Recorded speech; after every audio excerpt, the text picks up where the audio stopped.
Deu muito Então, certo. boa noite a todos, bem-vindos ao segundo dia, né, o terceiro dia, desculpe, da semana acadêmica, né? Hoje nós teremos uma palestra sobre projetos para impressão 3D com o João Vitor Silvério Borges. O João Vitor é engenheiro mecânico formado pela Universidade de Brasília, fez graduação sanduíche no Canadá, mestrando em engenharia de produtos também pela Universidade de Brasília, trabalha com manufatura aditiva desde 2014, um dos fundadores do LAB, Laboratório Aberto de Brasília, espaço para desenvolvimento de protótipos e ideias. Trabalhou 3 meses no Canadá em um laboratório da universidade, 2 anos trabalhando com desenvolvimento de tecnologia para motores elétricos e proprietário de uma empresa de impressão 3D e prototipagem, e teve a oportunidade de trabalhar 6 meses na China com desenvolvimento de motores elétricos. Então, seja bem-vindo, João Vitor, à nossa semana acadêmica da Faculdade Finão de Patos de Minas. É uma honra tê-lo aqui nesse terceiro dia nosso de palestras. Muito obrigado, eu que estou bem feliz de fazer isso. Vocês viram que dormir é a única coisa que eu não faço, né? Porque é a única coisa que não sobra tempo, mas estou na idade para fazer isso. Vamos lá. Então, a ideia hoje, como a gente já estava falando um pouco aqui, é conversar sobre impressão 3D, entender um pouco como funciona todo esse processo, e no final a gente vai abrir aqui, se precisar, se alguém tiver alguma dúvida, eu estou totalmente disponível. Vamos lá, então. Vou abrir aqui a apresentação. Todos veem? Tá ok? Tá, beleza, então. Então, vamos lá. Impressão 3D. Eu acho que antes de começar a falar de impressão 3D, eu acho muito interessante a gente tentar entender por que impressão 3D. Por que isso está revolucionando hoje o mercado, por que isso está fazendo parte e todo mundo está correndo atrás disso. Alguns falam que já está até meio ultrapassado, que já tem outras tecnologias, mas a gente está em plena ascensão desse tipo de tecnologia. E a grande questão é porque isso vem de uma evolução da parte de fabricação. Eu sou engenheiro mecânico, minha foco na engenharia é fabricação e projetos. Então, a impressão 3D, ela veio meio que atualizar algo que já vinha sendo feito há muito tempo. Talvez a Patos ainda tenha, aqui em Brasília se encontra um pouco, torneiro mecânico, algumas profissões que antes eram essenciais para fabricar qualquer tipo de peça, protótipo que você tinha. E aí veio a impressão 3D ajudar isso. Ah, mas ajudar como? Não só a impressão 3D, tem outras tecnologias, tem centrais de usinagem, que são as CNCs, você tem diversas outras tecnologias que colaboram com essa ascensão da impressão 3D e dessas tecnologias. Então, antes, você tinha uma ideia, você ia, tinha essa ideia, tentava transferir para um papel, quando você tinha alguém da área, você conseguia transformar essa ideia num modelo tridimensional, num programa CAD, ou algo assim. Depois disso pronto, você ia para a parte de fabricar um protótipo, quer dizer, tentar materializar aquela ideia de alguma forma no qual você consiga entender se está funcionando, testar algumas funcionalidades. Beleza, testei, funcionou, agora eu vou para a produção em larga escala, vou criar moldes, vou buscar todas as alternativas, montar linha de fabricação para tentar fazer isso, e vou resolver aquela ideia. E aí, no ano que vem, eu atualizo minha ideia e tenho que fazer tudo de novo. Porque ideias novas, moldes novos, processos novos. Então, é algo que é uma locomotiva. Para você mudar a direção daquilo ali, é um pouco complicado. E aí veio a impressão 3D, em que você consegue pular uma grande etapa disso. Então, você tem a parte de pegar a sua ideia, transformar num modelo tridimensional no computador, e a partir dali você já consegue fabricar a sua ideia quase que de maneira instantânea comparado aos outros métodos. Então, o que antes demorava muito tempo, hoje em dia, em 2 horas, 3 horas, você tem aquela sua ideia materializada e você testando as funcionalidades dela. Ó, isso aqui funciona, isso não funciona, precisa melhorar. Ah, tem que melhorar algum negócio? Mais 1 hora ali no software, você melhora o que tem que melhorar, imprime de novo, faz a peça. Então, isso trouxe uma celeridade para o processo de fabricação muito grande, principalmente quando a gente fala de inovação. Eu vou falar mais um pouco de mim daqui a pouco, mas no processo de inovação, essas interações no qual você pega um projeto, testa, melhora, E isso leva muito tempo. E são ciclos muitas vezes você repete isso diversas vezes. Então, a impressão 3D, ela veio justamente nessa lacuna que tinha ali, em que você tem a ideia e precisa ir para a fabricação em massa. E ela se implantou ali e hoje faz seu trabalho muito bem feito. E um outro ponto é, às vezes, você não quer ir para uma produção em massa, você quer um negócio em menor escala. E a impressão 3D permite com que você faça isso de maneira barata. Porque se você fosse fazer uma peça, contratar um técnico mecânico para mexer no torno, mexer na furadeira, você vai para um técnico eletricista para fazer toda a parte de elétrica daquele protótipo, você faz... Nossa, isso vai ter um custo por unidade muito alto. E a impressão 3D, pelo menos na parte mecânica, ela vem com uma forte ajuda nesse setor. E uma outra coisa que a impressão 3D faz é justamente na revolução industrial que a gente está passando agora. Então, hoje a gente está na 4ª revolução industrial, que é a indústria 4.0. Muita gente nem sabe que tinham 3 revoluções antes, mas a gente teve a máquina a vapor, a gente teve a industrialização, a robotização, e hoje a gente está passando pela 4ª revolução industrial, no qual você tem a descentralização das fábricas, você tem aprendizado de máquina, você tem internet das coisas, você tem uma série de novos métodos de fabricação que estão sendo implementados de maneira simultânea, Big Data para armazenamento de dados, que você consegue processar com inteligência artificial. Então, hoje, essa parte está em alta no mundo.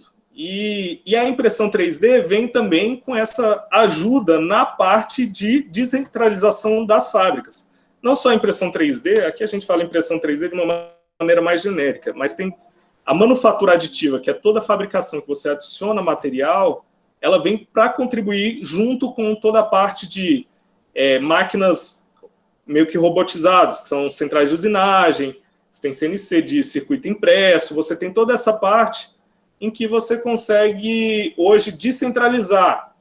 Então, por exemplo, você tem... Eu não acho que vai demorar muito tempo para isso acontecer, mas seu carro quebra uma engrenagem do câmbio de marcha, da caixa de marcha lá. Você vai na loja, seu carro é importado, aí o cara fala, não, eu vou comprar outra engrenagem para você, vou pedir lá da fábrica que fica lá na Hungria. Aí vai demorar 2 meses para chegar, ela custa 100 euros, quando passar pela alfândega, mais 100% de taxação em cima daquilo, dobra o valor, mas daqui 4 meses você vai ter seu carro de novo para você andar, tranquilo. E daqui a um tempo muito próximo, você vai chegar na loja, vai falar, ó, essa engrenagem acabou. O cara vai abrir o computador e falar, ó, eu tenho um arquivo para imprimir ou para fabricar ela aqui. Você me dá até amanhã que eu vou colocar para fabricar agora à tarde e amanhã de manhã está pronto. Então, isso vem para ajudar bastante nessa questão de descentralizar essas fábricas, e isso vai pulverizar no mundo todo. E também tem a questão de você comprar comprar as peças de maneira mais barata. Então, é como uma fábrica de refrigerante. Vamos supor que a Artemis aí de Patos quer fazer uma fábrica aqui em Brasília. Aí ela fala, não, beleza, eu vou fabricar tudo aqui em Patos, vou engarrafar, colocar tudo lá, vou transportar para Brasília e vou vender lá. Não, beleza, mas nesse meio termo, assim, você está transportando refrigerante para cá, e o refrigerante, um valor hipotético, mas ele é 15% xarope e 85% água. Você está transportando água a preço de refrigerante. Então, por que você não pega o xarope, manda para Brasília? Em Brasília, eles usam água local mesmo, a garrafa de lá, fabricada lá, e você só engarrafa lá e distribui. Olha a economia no custo disso. Então, da mesma forma, vai ser a impressão 3D. Eu acredito que em pouco tempo as empresas vão vender arquivos e não mais peças. Porque eu comprar uma engrenagem da Alemanha, importar para o Brasil, o peso disso, por exemplo, ela vem, chega, é taxada, tudo mais, é muito mais fácil o cara me mandar um arquivo, falar, olha, o material que você tem que usar é esse, o método de fabricação é esse, e é isso aí, fabrica, vende aí, não passa pela... a gente elimina essa taxação de alfândega, de tudo, e pronto, bola para frente. Então é isso, é nesse cenário que a impressão 3D se encaixa. Hoje não é nem mais uma tecnologia do futuro. No final dos slides tem o que está em alta hoje, assim, que eu acho que ainda não é do nosso cotidiano, mas está vindo forte. Mas é uma tecnologia já presente hoje. Hoje, em quase toda a cidade, você consegue encontrar uma impressora 3D. Como foi falado, eu vou passar rápido por essa parte. Eu sou engenheiro mecânico formado pela UNB. Eu fiquei 1 ano e 6 meses no Canadá, entre 2013 e 2014. E foi lá que eu aprendi a usar impressão 3D. Aí eu voltei para o Brasil. Lá eu trabalhei num laboratório de óxidos avançados, da química, com um iraniano muito doido. Foi a primeira vez que eu achei um igual a mim. Eu falei, nossa, esse cara é muito doido. E a gente se aproximou bastante, tanto que eu falo com ele até hoje. E ele me ensinou, ele falou, João, você tem que fazer as máquinas aqui do laboratório e as bancadas no seu estágio. Eu falei, beleza. Ele falou, para fazer tudo, você vai utilizar a impressora 3D. E aí as outras técnicas de fabricação que você sabe usar. Eu já tinha participado nessa época, eu já tinha 3 anos de equipe de aerodesign na UNB, que é uma competição de aviões que acontece lá em São Paulo todo ano, entre as universidades. Eu já era da empresa júnior também, trabalhava com projetos dentro da empresa júnior da engenharia mecânica. Então, eu tinha muito conhecimento de fabricação. E aí, lá, eu conheci a impressão 3D e me apaixonei. E aí, voltei para o Brasil, e o destino danado que é, 1 mês depois que eu voltei, chegou a impressora 3D do departamento de engenharia mecânica. A professora Diane tinha comprado essa impressora, e eu fui sondar lá, né, para ver, porque até então não tinha visto no Brasil ainda, só conhecia no Canadá. E quando eu fui ver, ela falou, a máquina está quebrada. Falei, eu já trabalhei com isso aí no Canadá. Ela falou, você consegue arrumar? Eu falei, consigo. Eu não tinha ideia nenhuma do qual era o problema. Mas fica a lição. Eu sabia que era uma pessoa igual a mim, um engenheiro que tinha feito a máquina. Então, se tinha alguém para arrumar a máquina, era um outro engenheiro.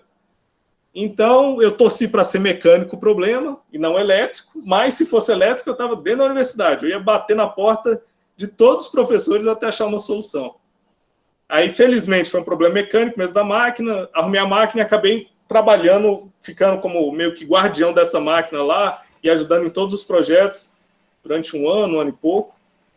Foi quando eu tive a proposta, junto, que hoje é minha orientadora, de montar um espaço dentro da universidade de fabricação, em que os alunos poderiam entrar nesse espaço e criar, e muito além disso, também seria aberto para a comunidade ter acesso a esse maquinário, que nem sempre é tão fácil, com a expertise dos alunos e do pessoal que trabalha, e foi minha orientadora, eu e hoje minha namorada, ela com a parte de engenharia de produção, eu com a parte de engenharia mecânica, minha orientadora como a idealizadora disso, a gente criou o Laboratório Aberto Brasília, que eu vou mostrar um pouco mais. O laboratório, eu vou mostrar como ele está hoje. Eu fiz uma filmagem hoje do laboratório e eu vou mostrar... Antes, quando a gente criou, ele tinha uma impressora boa, 2 impressoras que vieram de um aluno de mestrado que tentou fazer essas impressoras, pecou muito em algumas partes da fabricação dela, mas a gente ainda usou bastante. Hoje elas realmente quebraram, as 2 quebraram completamente, mas foram muito boas durante um tempo. E a gente tinha recebido uma impressora industrial de uma doação de um outro projeto, mas que a máquina é muito cara, ela é pouquíssimo utilizada.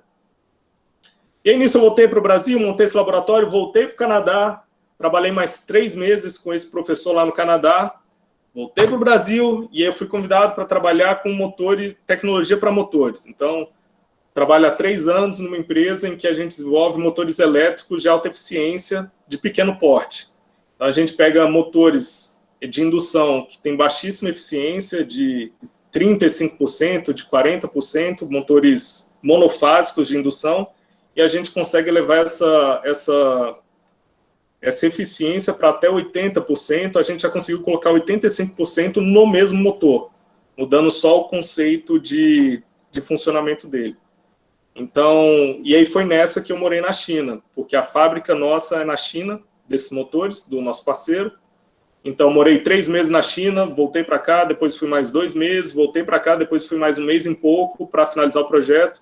Voltei, eu fiquei em Shenzhen lá, que hoje é considerado o Vale do Silício Asiático, então é dita como a maior megalópole de fabricação que a China vai ter nos próximos anos. Há 20 anos atrás era uma vila de pescadores, hoje tem mais arranha-céu que muita cidade grande aí. Então foi nessa que eu morei na China, voltei, aí hoje eu estou finalizando meu mestrado, com minha ida para a China atrasei bastante. Eu faço mestrado em engenharia de produto, na mecatrônica da UNB, voltado para desenvolvimento de produto.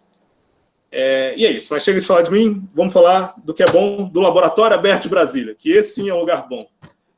E, como já falei, é um espaço de criação, foi feito com aquele tanto de máquinas que eu falei, e hoje ele está assim. Então, a gente tem uma sala de impressão com impressoras Prusa, que hoje é o melhor custo-benefício. Ela hoje tem... Essa sala, eu acho que está com 35 impressoras, funcionando a todo vapor. Além disso, a gente tem outra sala de impressão com umas impressoras chinesas, chamada Ender, de uma empresa chamada Creality, e umas Prusas lá no fundo também. Dá um total de quase 60 impressoras funcionando a pleno vapor, e tem uma cortadora laser bem grande mesmo, em que a gente desenvolve os projetos. Hoje, para vocês entenderem como o Laboratório Aberto está funcionando, a gente está fazendo projetos para fora, então, projetos externos, a gente ajuda nos projetos de graduação de mestrado, doutorado e graduação também. E hoje a gente está fazendo 25 mil protetores faciais para o GDF. Então, toda a área de saúde do GDF está sendo abastecida com os protetores faciais fabricados no Laboratório Aberto de Brasília. Com apoio do GDF para compra de insumo e essas coisas, a gente conseguiu montar essa linha de fabricação. E olha que interessante, se a gente tivesse feito um molde para fazer esses protetores, seria algo bem mais rápido, a gente conseguiria fazer muito melhor, muito mais eficiente esses protetores e abastecer todo o DF. Mas se eu não me engano, ele está na 5ª versão. Então a gente já atualizou ele porque a gente distribuía os protetores, os médicos usavam, a gente colhia os feedbacks do que tem que melhorar, o que não tem que melhorar, melhorava o projeto, fazia de novo. Então, graças à impressão 3D, foi permitido fazer isso. Gente, eu estou falando demais, eu já falo muito. Mas só alguém dá um oi aí, só para saber que vocês estão escutando. Opa! Oi, está escutando. Tá bom, porque se minha internet eu só cair... queria falar que você falando sozinho ruim de aqui currículo, muitas horas... Hã? Opa! Professor, esse sistema de implementação de CNC, eu vejo ele na... Esse sistema, desculpa, fala um pouquinho mais perto do microfone, eu não estou conseguindo escutar muito bem. Opa, é o Benedito. Esse sistema de aprimoramento de CNC que você estava falando aí, eu estava vendo até aquela sua parte inicial, que você estava introduzindo, da parte em que você fala da fabricação da peça na loja. Eu acho Sim. Muito boa. Mas aí teria que ter uma fiscalização muito grande, porque senão viraria uma banalização também, né? Porque o cara te fornece o material todinho como que você vai executar a peça, mas você sabe como é que é o ser humano, né? Quer sempre lucrar mais, então... Pois é, mas aí que tá. Igual você tem hoje lojas credenciadas para você fazer a fabricação, você hoje, se... Eu tenho um carro nacional bem tranquilo, que quebra bastante, parece carro de maestro, cada esquina um conserto. Mas eu vou na loja, eu posso ir na Ford comprar peça para ele, ou eu posso ir ali na genérica comprar uma peça paralela para ele. Do mesmo jeito, essa, por exemplo, ela poderia credenciar uma empresa, falar, ó, para usar essa peça, são esses materiais que você tem que fazer desse jeito, fazendo dessa forma eu te dou a garantia que ela vai funcionar tanto tempo igual ou melhor que a peça fabricada lá na fábrica. Então, dessa forma, você conseguiria garantir, pelo menos a gente que é consumidor, de ir num local credenciado para comprar essa peça. E outra coisa, com relação ao arquivo, às vezes você fala, pô, o cara pode pegar o arquivo e fabricar na paralela a peça igual, Só que sem a certificação, ela fica mais barata. Só que hoje, lá como eu falei no início, você tem a internet das coisas, você consegue conectar essas máquinas de tal forma em que você não precisa nem ter o arquivo. Você liga lá na fábrica e fala, ó, manda o arquivo imprimir nessa máquina aqui. O cara de qualquer lugar do mundo envia o arquivo e ele começa a imprimir lá, ou ele começa a fabricar Você só tem que acompanhar a fabricação e falar, ó, tá dando certo, não tá dando certo, precisa arrumar algumas coisas. Então você consegue garantir de algumas formas contornar essa questão de cópia, de produtos inadequados.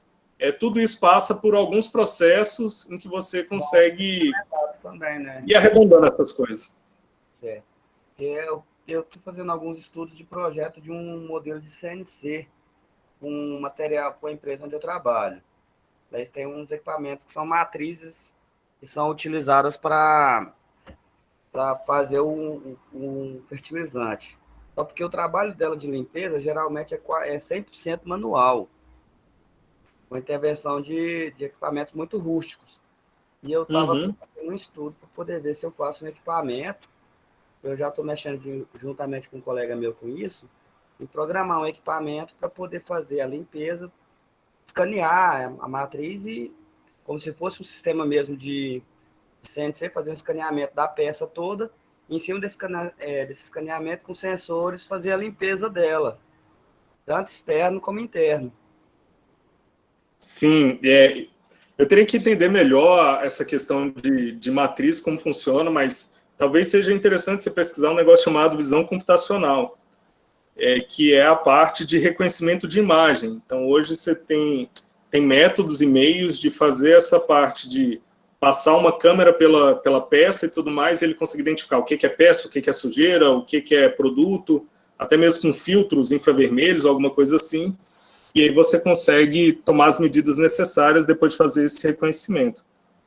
Tem muito projeto legal com relação a isso, desde drone sobrevoando gado e contando o número de gados que tem, até programa que consegue selecionar os melhores momentos de um jogo de futebol sozinho, sem precisar ficar um estagiário lá cortando o jogo. Você delimita o campo, fala, ó, se a bola vier para cá, você vai considerar melhores momentos, e ele, vendo a imagem do jogo, consegue já definir essas coisas. Então, esse reconhecimento de imagem pela máquina, e depois você consegue fazer os outros processos, eu acho que é da área de visão computacional. Mas é interessante, é boa ideia. Se você quiser depois falar comigo para saber em termos de possibilidade de máquina para fazer isso, como é que tem que fazer o processo, a gente conversa sem problema nenhum. Certinho, muito obrigado. Mais alguma dúvida? Então, prossigamos, que a gente nem começou a falar de impressão 3D ainda. Mas vai chegar, gente. Tá quase. Isso já foi. Beleza. Então, impressão 3D. O que é impressão 3D? Basicamente, impressão 3D é uma sobreposição de camadas. Então, você tem uma máquina que vai pegar um fio sólido, ou de plástico, algumas conseguem fazer isso com metal, outras usam outra tecnologia, mas basicamente você vai criar uma camada, vai solidificar essa camada, vai subir um degrau, vai criar outra camada. Vai solidificar, vai subir um degrau, vai criar outra camada. Quando você começa a sobrepor essas camadas bidimensionais, que só tem X e Y, ela vai começando a adquirir uma altura Z. E aí você tem uma peça 3D. Parece muito com duas coisas que a gente está bem acostumado a fazer. Feira de Ciências, usar cola quente, que é uma impressora 3D manual, em que você injeta uma cola sólida, ela derrete a cola e do outro lado você consegue depositar essa cola da maneira como você quiser, ou até mesmo na construção de uma casa, que você faz uma fileira de tijolo, sobe, faz outra, vai fazendo uma em cima da outra. Então, basicamente, todas as impressoras 3D funcionam com esse conceito. Raras algumas exceções que eu nem lembro agora, então vou falar que todas são assim, elas usam esse conceito de sobreposição de camadas. Agora, como ela vai fazer essa sobreposição de camadas e com qual material ela vai utilizar, aí já são as diversas tecnologias de impressão 3D. O que dá para fazer com impressão 3D? Tudo que você quiser. Tudo mesmo, assim, casa, que hoje está sendo feito, tem um projeto em Brasília, que foi feito aqui, que a menina foi para a Rússia para apresentar esse projeto, que ela conseguiu fabricar uma casa aqui no Distrito Federal com uma impressora de concreto. Hoje dá para você fazer instrumento musical, já vi um violino de impressão 3D também, dá para fazer coisa de moda, não deve ser confortável, com certeza não é, desse jeito que está aí na imagem, dá para você fazer comida hoje em dia, então assim, não tem limites. A grande questão é o processo mais adequado? Será que mesmo que a gente use um processo mais antigo, no momento, será que esse processo não é melhor para a gente chegar onde a gente quer? Então, são essas ponderações que a gente sempre vai ter que fazer quando pensar, vou fazer de impressão 3D, não vou fazer de outra coisa. Mas tem ajudado os diversos setores devido a todas aquelas questões que a gente já falou. E além disso aqui, vocês vão ver, realmente não tem limite. O pessoal está indo longe com isso. Vamos lá para o tipo de impressora. Essa parte já começa a ficar interessante. Então, aqui eu coloquei basicamente 3 impressoras, eu vou falar de 4. Tem uma impressora além dessas, que eu vou falar, que hoje eu acredito que essas impressoras já estão bem difundidas. Eu tenho contato com as 3 impressoras, eu só não tenho... Aliás, eu tenho essa do meio também. Eu tenho a DLP e a FDM, eu tenho mesmo, o João Vitor tenho. A SLA eu tenho no laboratório se eu quiser usar. Mas além dessa, tem uma impressora chamada SLS, que funciona por sinterização, que é a parte de metal. E polímero também, alguns plásticos ela atua. E eu vou falar um pouco de cada uma dessas impressoras. Mas basicamente é aquela ideia que a gente tinha conversado, que vai criar uma camada, aquela camada vai solidificar, você vai para cima ou para baixo, cria outra camada grudada naquela, ela vai solidificar e assim a gente vai criando o nosso objeto tridimensional. FDM, essa é a impressora mais difundida no mundo hoje. É a que todo mundo compra, é aquela que o povo mente falando que é só conectar na tomada e ela funciona. Não é bem assim, exige um trabalho, exige estudo para você conseguir fazer funcionar adequadamente. Às vezes ela funciona até o primeiro mês maravilhosamente, depois começa a entupir, você não sabe mais o que faz, você tem vontade de devolver para a loja. Mas a boa notícia como ela já está tão difundida e está sendo usada em tantos pontos do mundo, que 99,9999% dos seus problemas alguém já passou e vai ter uma resposta na internet explicando como é que resolve aquele problema. Então, assim, tem vários fóruns, quando você pesquisa em inglês, ajuda um pouco mais, porque universaliza esse conhecimento, né? Então, a gente consegue comunicar com o chinês, consegue comunicar com um coreano, com um indiano, com um brasileiro, com todo mundo que a gente quiser, para resolver nossos problemas. Mas, basicamente, ela funciona como tem nessas imagens aí. Então, na primeira tem uma fabricação já sendo feita, na segunda tem um cabeçote de impressão, que é um bico extrusor. Esse bico ele aquece suficiente para derreter o plástico que a gente injeta através de um carretel com filamento. E aí ele derrete esse plástico é depositado numa mesa, daquela forma que a gente conversou. Aí esse fio que é depositado, ou essa camada que ele consegue fazer, ela solidifica, ele sobe um pouco, ele deposita outra camada e consegue fazer como esse globo aí está sendo feito. Então você consegue, vai colocando uma camada em cima da outra e num passe de mágica, que na verdade é engenharia, a peça fica pronta e a gente consegue fabricar qualquer modelo tridimensional, que vai ter como limitação, essa impressora normalmente só usa plástico, ela não usa outro tipo de material. Existe uma possibilidade de fazer metal com essa impressora, mas na verdade não é que você faz metal. Existem uns filamentos, que é esse plástico que a gente coloca na impressora, em que ele contém muito metal dentro dele. E aí o que acontece? Você fabrica como se fosse uma peça de plástico, só que tem tanto metal dentro desse filamento que depois de fabricado você consegue levá-la para o forno. E aí no forno ele aquece, ele derrete esse plástico e o metal que está ali sofre um processo chamado sinterização. Quando eu falar sobre a impressora SLS, eu vou voltar nesse método, mas basicamente imagina que tem um monte de bolinha, e aí quando esse material é aquecido, essas bolinhas que estão em contato umas com as outras, elas começam a grudar. Tem um processo de sinterização bem prático, que é tapioca. Tapioca, quando você peneira a tapioca ali na panela, tem um monte de grãozinho de tapioca. E começa a aquecer a panela, elas não derretem, mas elas começam a aderir uma na outra e formam aquela massa. Então, o mesmo processo de sinterização. Mas, de maneira geral, essas impressoras elas só imprimem plástico, podendo variar de 200 graus. A sintetização fica Oi? igual a tapioca também? Por exemplo, Oi? nesse processo de sintetização, ele vai ficar igual a tapioca também? Porque, por exemplo, uma partícula dela fica um pouquinho separada uma da outra. Nesse caso, vai ficar uma coisa mais sólida ou vai ficar também uma separada uma da outra? Você vai ter um pouco de porosidade na peça, que são esses buracos que vão ter na peça. Isso vai depender muito do tamanho do grão, vamos supor, né? Então, se você tem bolinhas muito pequenas, isso fica imperceptível. Se você tem bolas maiores, você consegue ver mais a olho nu esses poros na peça. Então, é isso que vai dizer se ela vai ficar com aquele aspecto todo cheio de furinho ou se vai ter um aspecto mais liso. É claro que, além desse processo, você pode passar por algum outro processo no qual você consiga tampar esses furos que a peça ficou. Aí tem processos de fabricação, na engenharia mecânica vê bastante essa parte na fabricação, de processos pós-fabricação para você melhorar isso. Então, se não ficou adequado, ficou com muito furo, você consegue ajustar isso depois. Mas essa não é a melhor impressora para fazer esse processo. Por quê? Você não consegue adicionar tanto metal no plástico.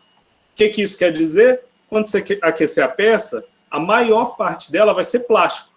Então, quando esse plástico derreter, vai ficar uma peça bem cheia de buraco mesmo, mas talvez para o fim que você quer, funciona. Eu recebi mês passado um vídeo a respeito de um novo método de fabricação com esse tipo de impressora, só que ele você fabricava, passava por um forno, aí depois passava por um outro forno, e aí no segundo forno a peça ficava lisinha.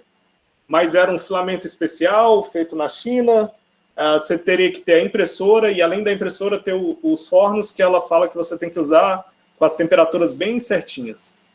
Mas, dependendo do que você quer, dá para utilizar ela para metal. É interessante ver que já tem outros métodos, né?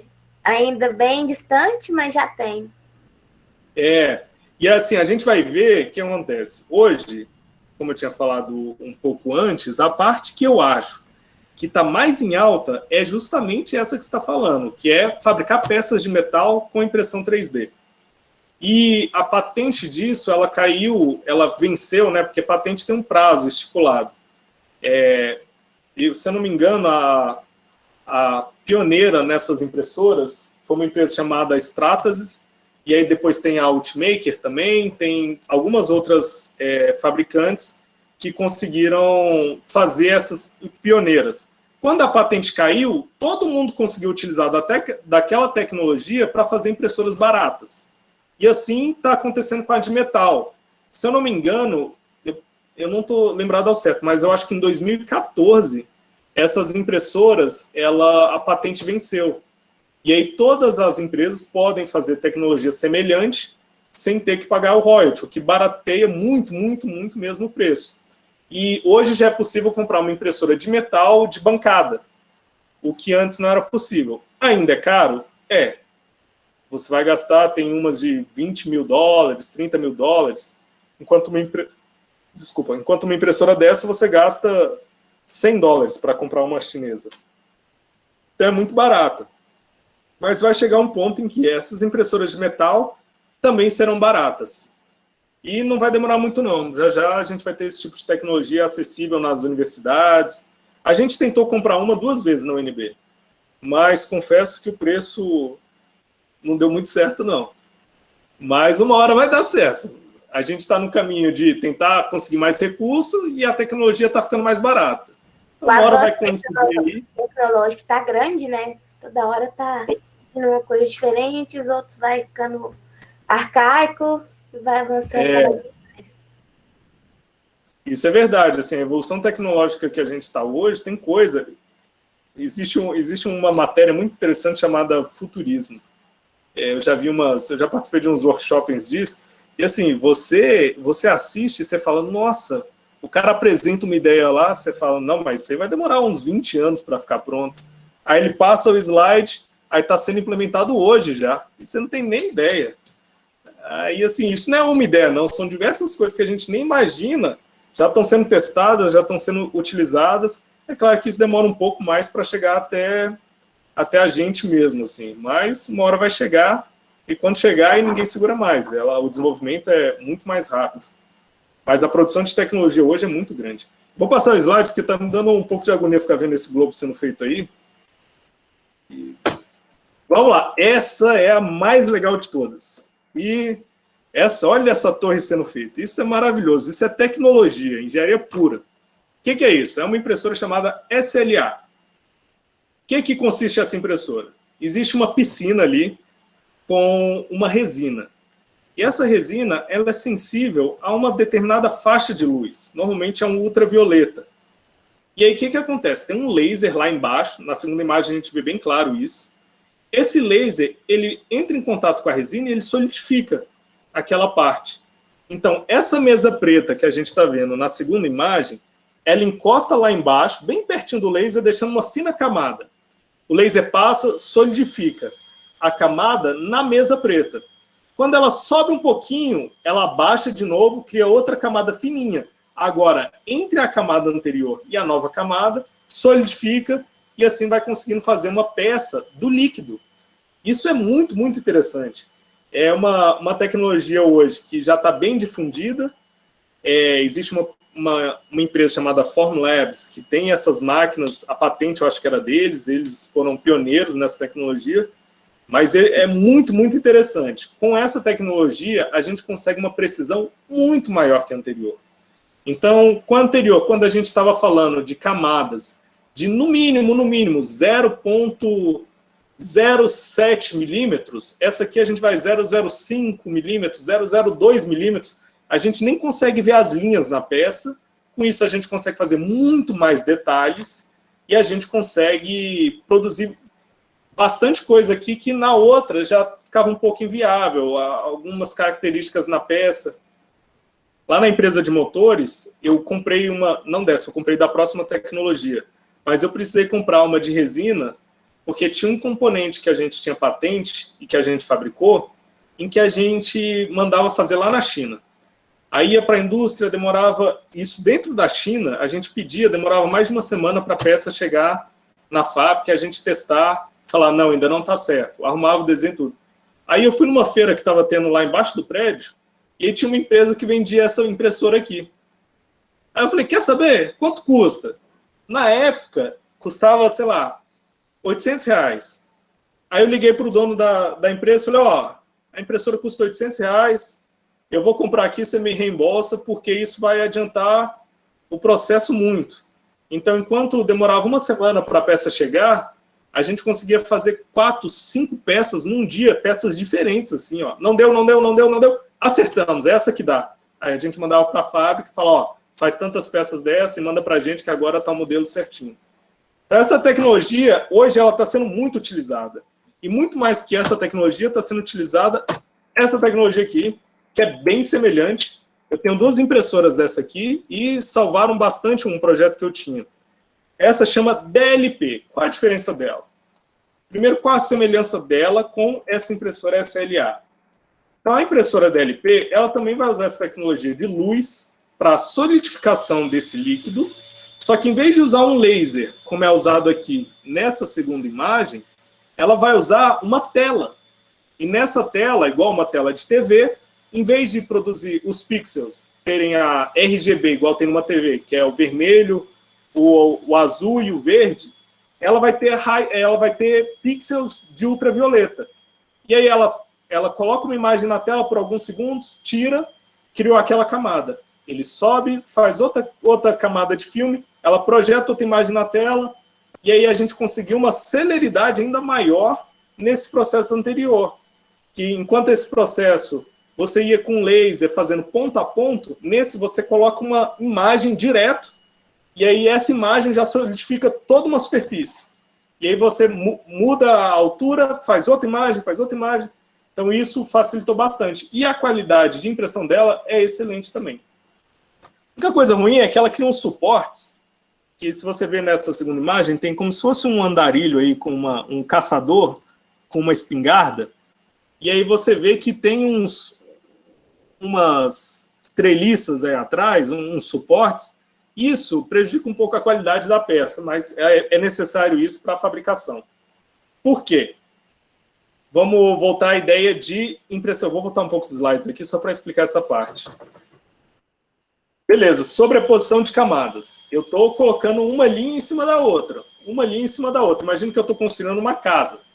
Estou construindo uma casa, fazendo tijolo por tijolo, um em cima do outro. Chega lá em cima, eu quero fazer um teto. Ué, mas se eu for colocar tijolo no teto, quando eu colocar na parte vazia, ele vai cair no chão. Então, para isso, a impressora, o programa de impressão consegue criar partes em que ela vai criando junto com as paredes, mas ela cria um suporte. E aí, quando chegar lá em cima, essa parte que iria ficar suspensa, ela tem aonde se apoiar. E aí ela apoia, você consegue construir nessa parte que teoricamente estaria vazia, e depois da peça pronta, ou você pega essa parte de suporte e dilui ela em alguma coisa que ela derreta, ou você quebra ela e ela é um suporte quebrável. No caso dessa aqui, ó, da imagem da direita, toda essa parte aqui que está atrás do cara e embaixo dele, da plaquinha, você depois quebra com um alicatezinho, com uma pinça, você consegue quebrar e aí sua peça está perfeita. E agora, esse é o futuro, gente. Isso aqui é o que tem de mais moderno hoje em impressão 3D. Não, não é o que tem mais moderno. Mas acessível, o que está ficando acessível hoje em dia é isso. Que é aquela tecnologia da tapioca lá, ó. Sinterização a laser. O que acontece? Essa primeira imagem, ela fala bem certinho o que é. Você tem uma máquina que ela passa uma camada bem fina aí pode ser plástico, de bolinha, nanopartículas, de plástico, metal, o que você quiser. Ela passa uma camada bem fina desse material, vem um laser, e o aquecimento desse laser faz o mesmo processo da tapioca, faz uma bolinha grudar na outra. E aí o que ela faz? Depois de grudado e solidificado, ela vem e passa outra camada por cima, e aí vem o laser de novo e faz o mesmo processo. No final, você tem, como aí na figura 2, parece que está tirando de um montoado de gesso ali a peça. Mas é isso mesmo. Ali onde solidificou, vai ficar sólido.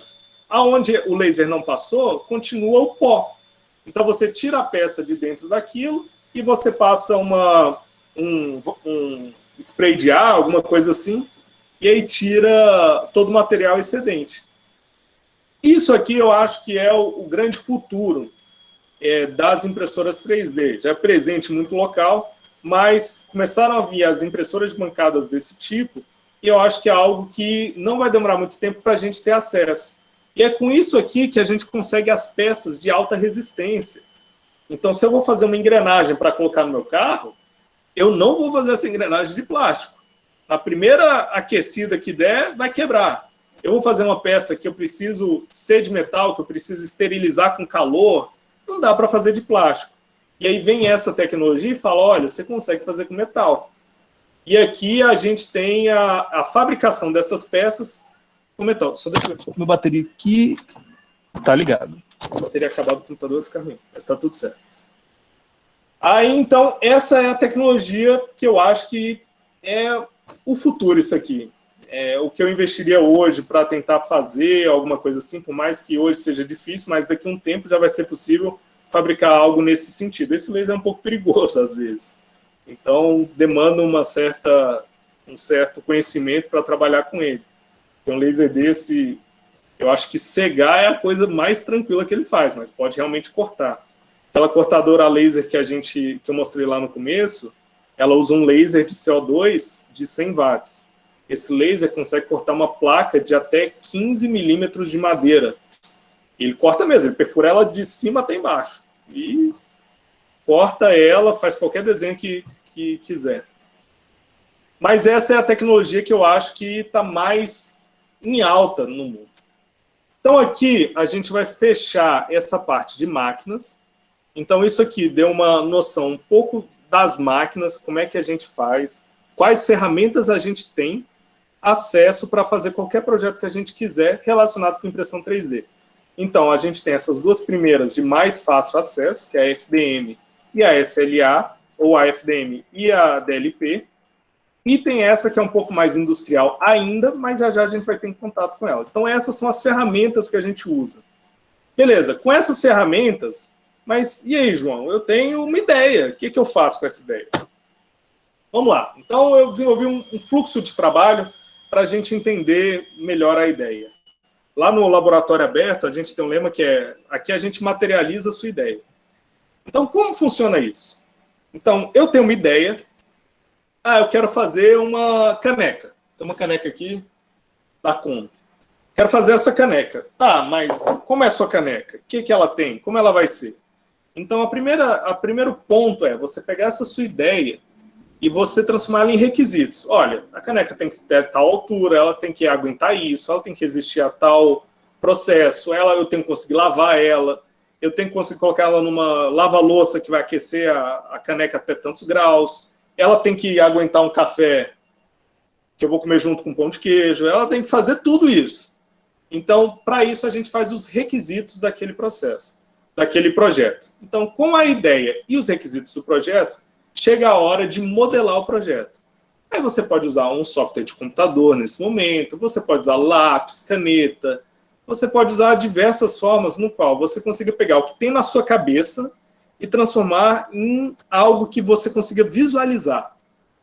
E aí, a partir do momento que você consegue visualizar aquilo, você vai transformar aquilo num projeto tridimensional. Aí sim, a gente necessariamente vai precisar de um computador e de um software adequado para fazer essa tridimensionalização do projeto. Software tem, eu não sei a faculdade se ela tem algum software dela, mas tem o SolidWorks, tem o CATIA, tem o Autodesk. A Autodesk tem um software chamado Fusion 360, esse software é aberto. Então, os outros, eles precisam de licença. Tem alguns que têm umas licenças de estudante, tem algumas que dão umas licenças quando você é estudante para utilizá-los, mas esse Fusion 360, ele é livre. Então, você pode baixar e fazer os projetinhos. Além disso, tem alguns softwares online que você consegue utilizar, fazer projetos mais básicos. Esse, por exemplo, que foi feito aqui, eu não tenho a mínima ideia de como foi feito, porque eu trabalho muito mais com peças geométricas. E isso aqui é muito orgânico, tem muita curva, mas provavelmente foi feito no software de modelagem de animação, e não de modelagem 3D. Qual é a vantagem? Independentemente do software que você faça, se for um de animação, de engenharia, de design, tem como você salvar de tal forma em que você conseguiu utilizar na impressora 3D. Software, o modelo está pronto, tridimensional. O que eu vou fazer? Eu vou transformar ele num formato específico chamado STL. Eu vou falar a respeito desse formato. E aí, com esse formato, eu vou para o programa da impressora, coloco no programa, o programa processa a imagem, às vezes, fala que precisa de algum reparo, você faz o reparo na imagem, e aí ele vai transformar essa imagem tridimensional, com as configurações que você utilizou, em um código de máquina chamado código G. Esse código G nada mais é do que coordenadas x, y, z, que é a movimentação da máquina, e processos para a máquina fazer. Aquece, resfria, injeta material, não faz isso. Então, ele pega toda a parte de modelo tridimensional e fala, olha, para fazer esse modelo tridimensional, você vai precisar realizar essas ações. E aí, uma peça de 1 centímetro cúbico, assim, pequenininha, vai ter 1000 linhas de comandos. Só que o processamento da máquina é muito rápido. Então, ela consegue fazer isso vai lendo isso de maneira instantânea. Na medida que está fazendo ali, ele está lendo esse código, falando, agora faz isso, agora vai para lá, vem para cá, injeta material, agora não injeta mais não, muda, tá, pausa a impressão, troca o material, faz de novo. Então, tudo isso, esse software faz. Então, essa é a ideia quando a gente trabalha com impressão 3D. Como é que eu saio da ideia e vou até o produto lá impresso? É basicamente isso. Ideia, coloco ela no papel, coloco ela no software, crio um modelo tridimensional, levo para o programa, ajusto o programa do jeito que eu quero e imprime a peça. Aqui existe um ponto muito delicado, que é o de transformar a sua ideia num projeto tridimensional. Hoje, o pessoal fala que existe um negócio chamado projetos para manufatura aditiva. O que é?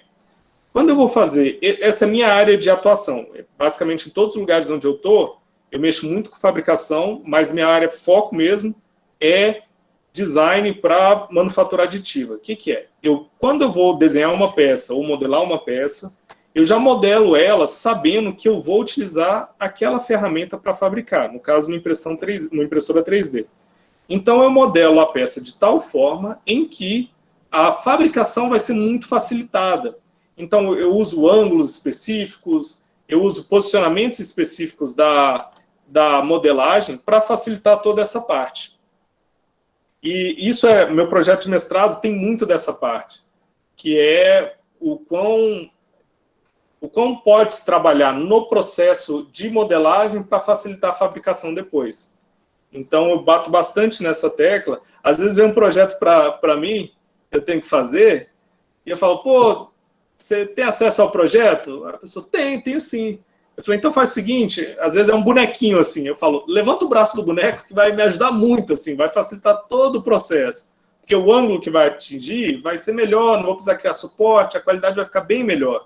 Então, toda essa parte de modelagem é uma parte muito, muito ampla. E aqui a gente consegue falar, só dessa parte daria para falar uma palestra toda só dela, porque é muito legal, só que é muito específica. O pessoal, talvez que não queira se aprofundar tanto na área, vai achar um pouco maçante. Mas é muito interessante também. Eu estou meio enviesado porque é a área que eu trabalho, né? Por isso que eu acho interessante. Mas vamos lá. Então, beleza. Eu tenho um projeto. O que eu faço com esse projeto? Como é que eu ajusto a impressora para imprimir isso? Vamos lá. Então, antes disso, eu só vou falar do arquivo. Como eu falei antes, todo projeto tridimensional, normalmente, tem como você salvar numa extensão chamada STL. O que é essa extensão chamada STL? Essa é uma extensão em que ele vai criar uma malha na superfície do objeto, cheia de triângulos. E quando você triangula toda essa malha, aquilo fica fácil para a máquina reconhecer aonde são os limites da peça. Então, na verdade, quando você cria um modelo tridimensional e você coloca no software da máquina, ela não está lendo aquele modelo tridimensional. Ela está vendo só os limites da peça. Ela fala, a peça vai até aqui, tem um ponto, até aqui tem outro ponto, até aqui tem outro ponto. E nisso ela consegue replicar toda a superfície daquele modelo 3D que você fez. Então, essa é uma extensão chamada STL, que na primeira imagem, essa malha, ela pode ser bem... Desculpa. É estilo quando você aprende geometria descritiva e você tem, assim, as coordenadas. Aí você tem que passar de uma coordenada para outra, com angulação e tudo mais. É estilo... Isso. É isso de uma maneira um pouco mais complexa, mas talvez seja bem relacionado. Eu não tive geometria descritiva na universidade. Devia ter tido, eu acho, mas eu não tive. Mas pelo que você falou, é mais ou menos isso mesmo. Só que ele faz isso com tantos pontos, tem milhares de pontos, então ele consegue fazer isso de maneira muito mais rápida. É claro, quanto mais pontos você criar numa peça, mais demorado vai ser. Quanto menos pontos você criar, menos detalhe você vai ter, só que vai ser mais rápido. Olha, por exemplo, essa primeira imagem. A primeira parece uma pirâmide, né? Você pensa que são uma pirâmide para cima e outra para baixo, porque a malha está muito grossa. Ele pega uma superfície muito grande e fala, ó, você estabelece o tamanho mínimo de triângulo. Ó, o menor triângulo pode ser desse tamanho. Faz a malha em cima da peça. E aí ele faz a malha deixando tudo reto. Só que você vai refinando a malha, até chegar no último ponto em que você quase não vê que tem pontos ali. E você tem você consegue estabelecer os detalhes da peça de maneira muito mais adequada. É claro que sempre, a gente vai ver lá na frente, não tão lá na frente, daqui a pouco, que sempre que a gente trabalha com impressão 3D é tempo versus qualidade. Normalmente, quanto mais rápido, menos qualidade você vai ter. Quanto mais demorado, mais você vai conseguir processar as coisas e fazer. Não é tempo de fazer as coisas, é tempo em que a máquina vai demorar para fazer o processo que ela sabe fazer. Quer dizer que se eu pegar um projeto para fazer e falar, vai demorar um mês, e pegar outro e falar, vai demorar um dia para eu fazer, não quer dizer que um vai ficar melhor que o outro.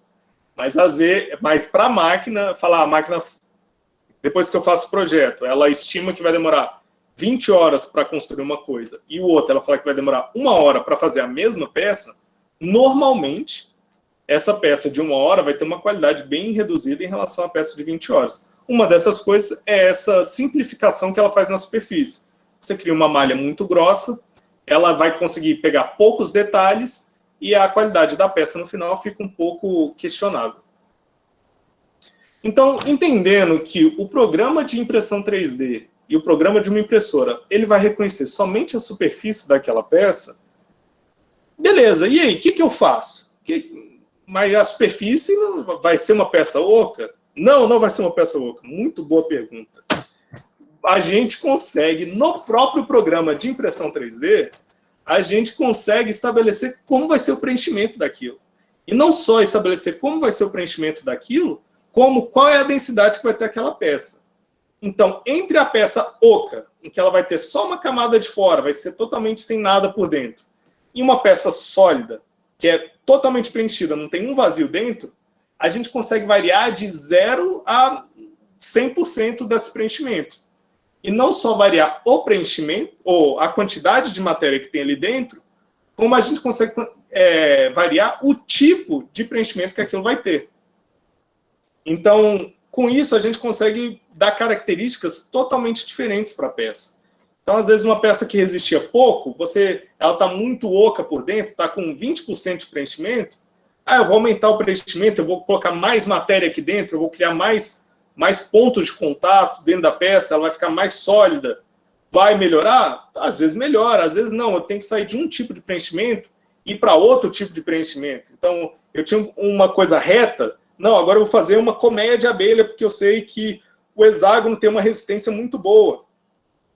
Então, tudo isso vai influenciar na questão de fabricação. E se que a gente consegue, o programa consegue entender qual é a superfície que ele vai atuar, aqui ele consegue entender como é que ele vai preencher aquela superfície, ou aquele modelo. E aí a gente varia de todas as formas que você quiser.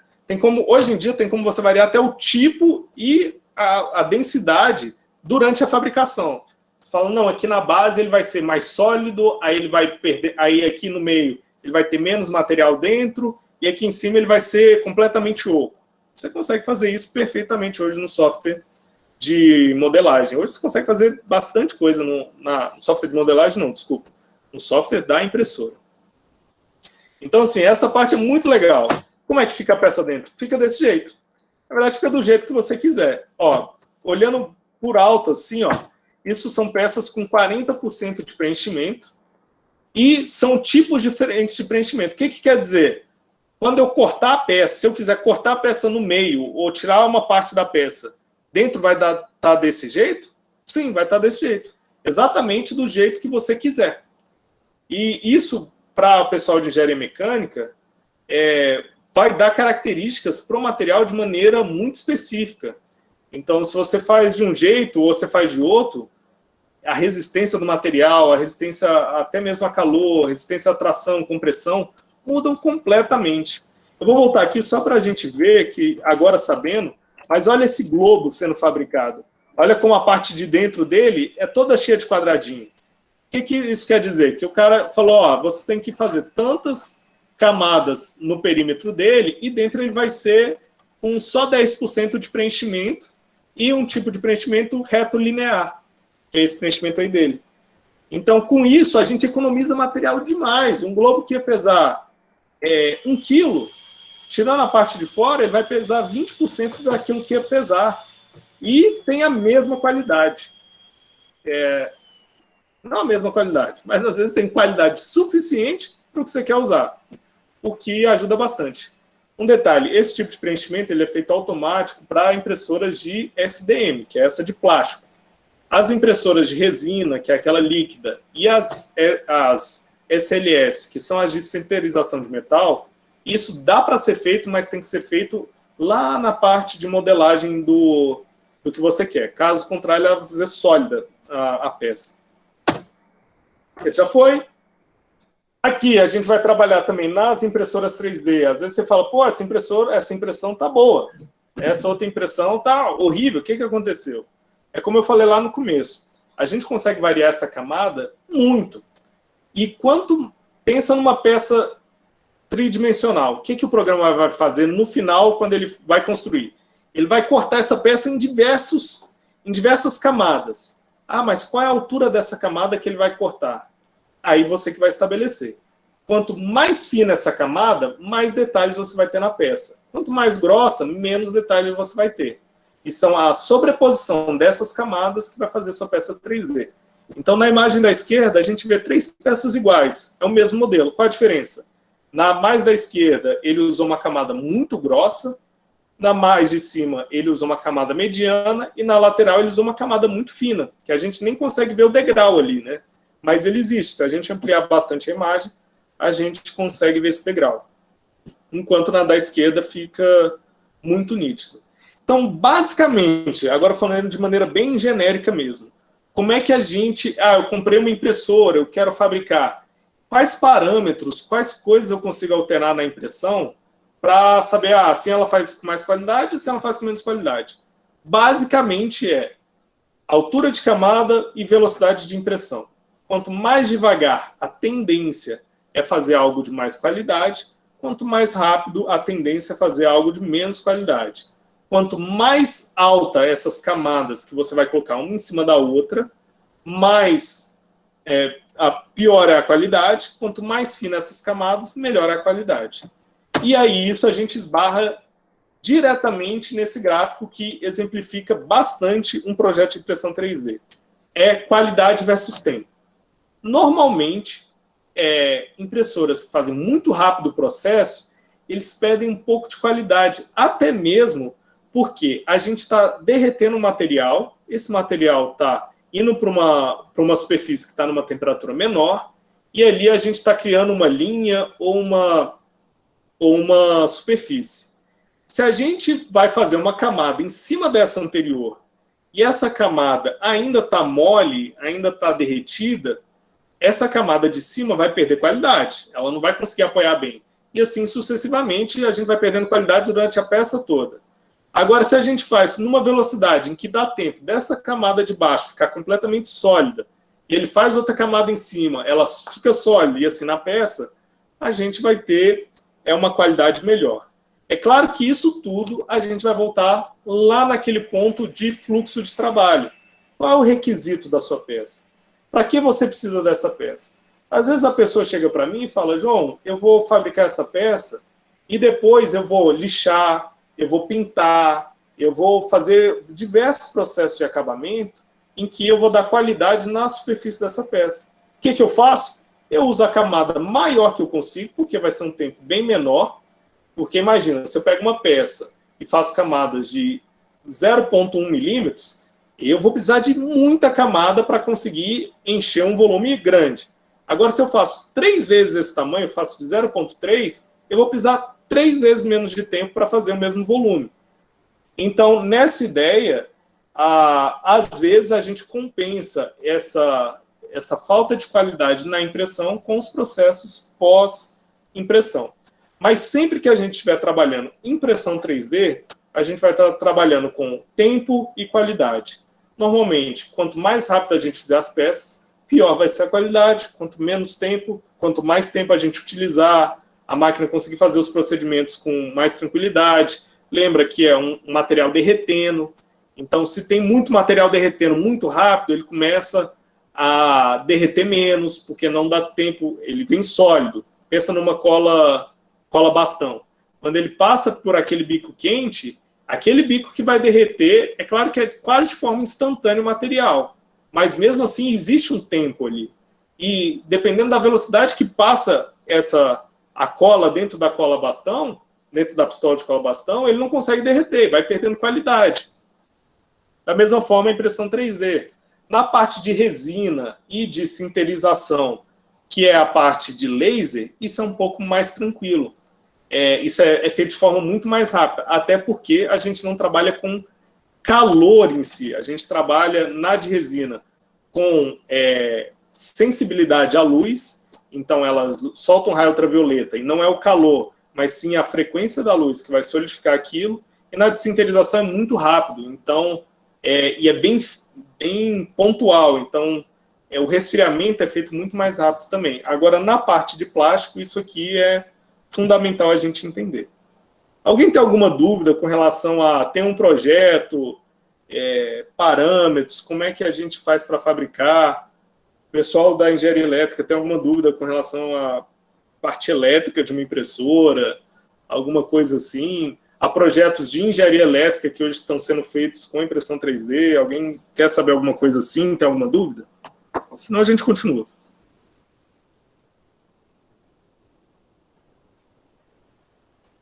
Beleza, esse silêncio falou alto.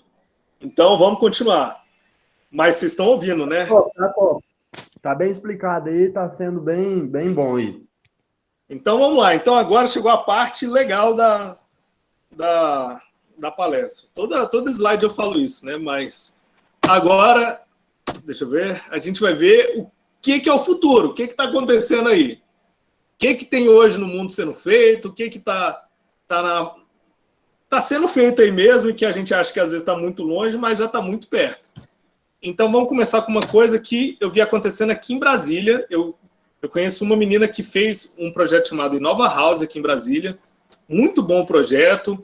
Ele deu alguns pepinos aí com material e tudo mais, mas a ideia é fazer isso aí. O que é isso? É uma impressora 3D de concreto. E ó, essa casa foi feita em 24 horas.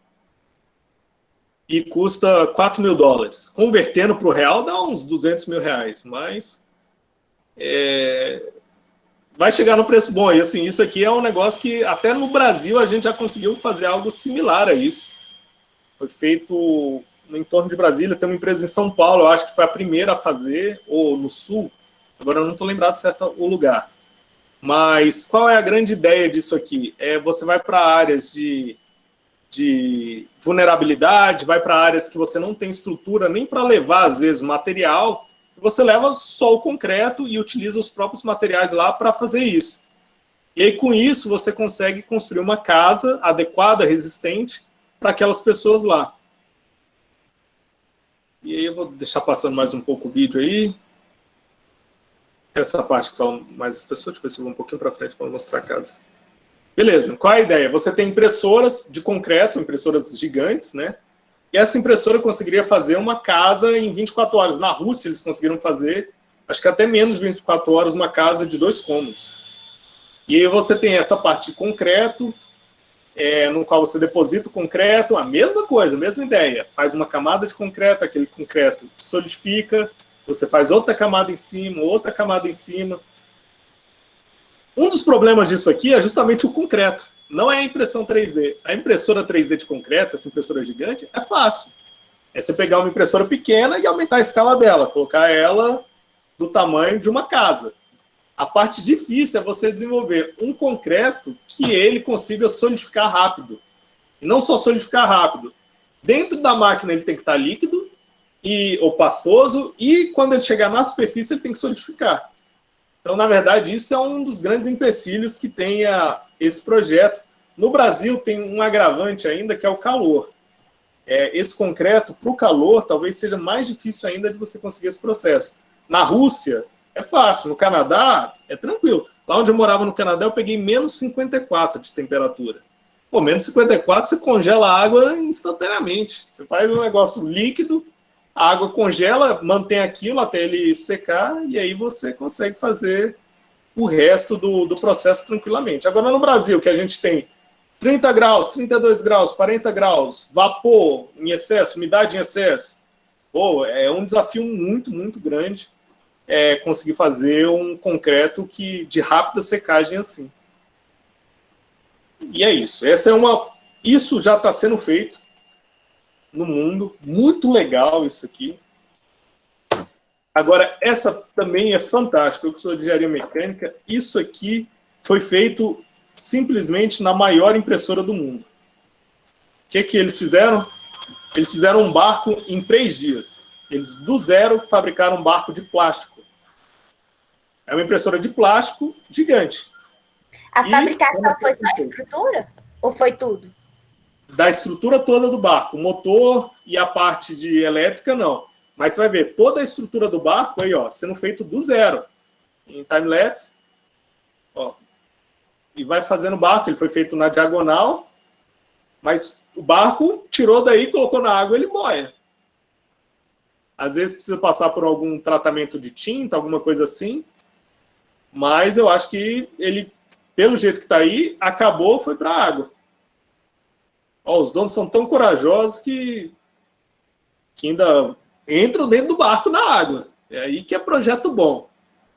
É aí que na Idade Média, quando os engenheiros da época, que não tinha engenharia, mas os inventores, faziam uma ponte, para saber se a ponte estava boa, o pessoal passava com uma charrete cheia de pedra em cima da ponte. Quando o pessoal era meio bravo, colocava um engenheiro lá embaixo, para ver se a ponte aguentava mesmo. Mas é isso aí, ó. Essa é considerada, eu acho que a maior impressora do mundo para fabricação assim, de plástico, né? Talvez aquelas de casa, na China tem uma que é do tamanho de um galpão, que faz casa assim, uma casa atrás da outra, muito rápido. Agora essa é bem interessante, de plástico, essa talvez seja a maior. Agora imagina, um barco que você demorava 2 meses para fazer, 1 mês para fazer, imagina em 3 dias você tem um barco pronto, você só precisa colocar a parte elétrica, o motor. Olha que evolução você tem na indústria com relação a isso. Imagina o custo.